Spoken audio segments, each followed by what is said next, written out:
Prime Minister John Key has today ruled out the testing of synthetic cannabis and other recreational drugs on animals.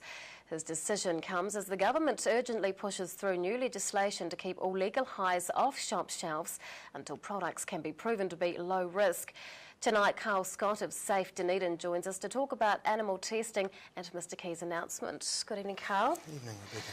Do you think John Key's announcement is likely to have an impact on the fight to ban all animal testing in this country? Yes, I think it will. This is a really encouraging sign. We've been fighting about this issue and others for a long time, and it's like they're finally getting it.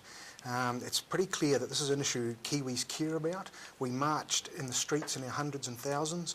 Thousands of people signed the petition and the government heard us, which is great.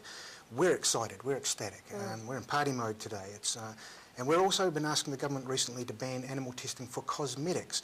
So this is another thing where it's a trivial human interest versus animals' welfare, and hopefully the government will see the same, and then we'll see more after that. Yes. What sort of things are being tested on animals in this country? Well, the interesting thing is we don't really know. The vivisection industry is so secret, it's crazy. Which is a bit disturbing because a lot of what goes on is actually taxpayer funded, and you apply for information under the Official Information Act and you can't get it. We've tried. They guard the secret. Household products, cosmetics, pharmaceuticals is all we can guess. We don't know the specifics. Tell us about the effects of testing on animals. Well, it's bad for people and it's bad for animals. There's a lot of, I think it's with toxicity testing, 9 out of 10 tests that pass the animal tests fail when they're repeated on humans. It's a very unreliable method. It's also, of course, bad for animals, obviously.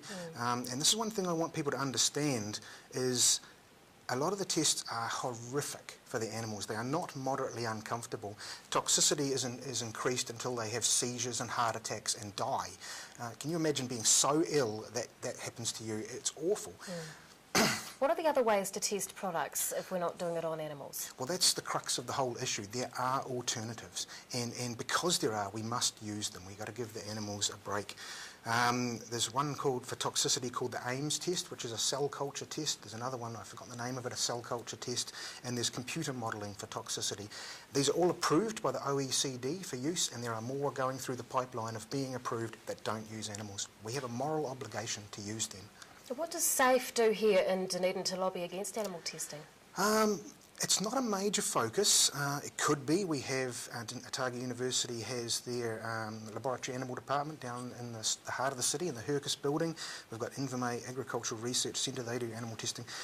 Last year we supported the campaign to get the psychoactive substances animal testing banned. SAFE were involved in that, and we worked with Lush Cosmetics in Dunedin to get cosmetic testing banned. But our main focus at the moment is factory farming. What type of animals are commonly used for testing? Again, we can't get the information much from the industry. I know a few years ago in Otago University they were using sheep, rats and mice and guinea pigs, so presumably they probably still are. There was a media story a couple of years ago about beagle dogs being used in testing. We know that happens, but we don't know the other details. We just can't get the information.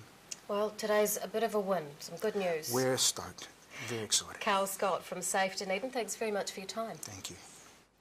After the break on 39 Dunedin News, midwives are celebrated as part of an international day highlighting the work they do, and a much anticipated season of football gets underway.